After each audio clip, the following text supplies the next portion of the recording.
este pasaje, Job capítulo 1, verso 8. Job capítulo 1, verso 8. Yo le quisiera invitar a que le demos lectura a una misma voz, todos juntos.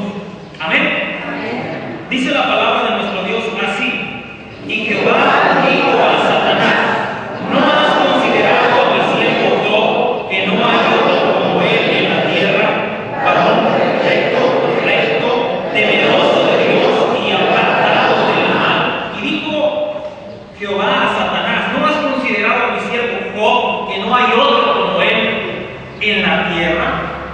Quiero invitarle a que cerremos nuestros ojos y hagamos una oración. Dios, te damos muchísimas gracias porque en tu infinita bondad y misericordia nos concedes estar aquí en este lugar, en este santuario, bendito Dios. Hemos entonado alabanzas a ti en donde nuestros labios, nuestro corazón ha expresado lo que hay en él y lo que tú has hecho por nosotros. Te queremos rogar que en este momento sea tu presencia poderosa hablando y ministrando al corazón de cada uno de los creyentes y trayendo paz a aquellos que pasan por momentos de tribulación, trayendo consuelo por aquellos que están pasando por situaciones de desesperanza, trayendo ánimo a aquellos desanimados y por supuesto, bendito Dios, trayendo un cambio en nuestra conducta de tal manera que con lo que hagamos y cómo lo decimos podamos siempre glorificar tu santo y bendito nombre. Bendice a esta gran congregación, bendice desde el más pequeño hasta el más grande, Señor. Bendícenos por igual y da a cada uno de nosotros la porción del alimento espiritual que necesitamos. Como siempre te decimos, sé tú y solamente tú el que se lleve toda la honra y toda la gloria por los siglos de los siglos. Amén. Cuando era estudiante, cuando era estudiante de preparatoria, uno de mis compañeros sufrió un terrible accidente. Él se dirigía hacia su trabajo, salió en su bicicleta y en una calle de doble sentido, un camión de carga, un enorme camión de carga que venía por el carril contrario, pero por su sentido correspondiente. Resulta que en un bache se le salió una de las ruedas y mi amigo iba en su bicicleta y aquella rueda fue a parar justamente a la humanidad de mi amigo y ¡pum!, cayó muerto instantáneamente. Cuando llegaron los médicos dijeron: pues es una lástima, ¿no?, que sucedan cosas así, pero de haber quedado vivo, este joven habría quedado paralítico por el resto de sus días, o quizás postrado en una cama, cuadrapléjico, sin poderse mover. Los médicos dijeron que fue tan duro el golpe que partió la columna de este joven, lo hizo pedazos. ¿Sabes de qué edad más o menos era este joven? Aproximadamente 16 o 17 años. 16 o 17 años. Reflexiona en esto. Si tú hubieses sido el padre o la madre de aquel joven, ¿desearías que estuviera vivo? ¿Qué dices tú?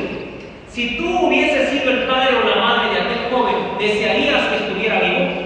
Y dos, si tú hubieses sido aquel muchacho, ¿desearías vivir atado a una silla de ruedas o encadenado, prisionero de una cama? ¿Qué dices tú? ¿Qué preferirías? ¿Ser el joven?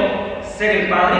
La verdad es que situaciones como estas y otras experiencias menos crueles son las que llevan a las personas a hacerse básicamente tres preguntas. La primera sería: ¿en dónde está Dios en estos momentos?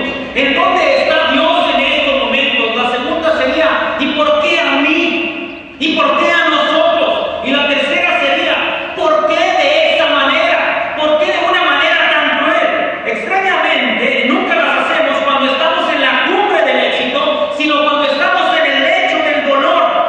Y por más vueltas y vueltas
Pensando humanamente diríamos que no tenía caso que Ezequiel calentara su alimento con excremento humano, o que permaneciese mudo por 7 años y medio, o que durmiera en una posición y luego en otra por cierta temporada. Pensando humanamente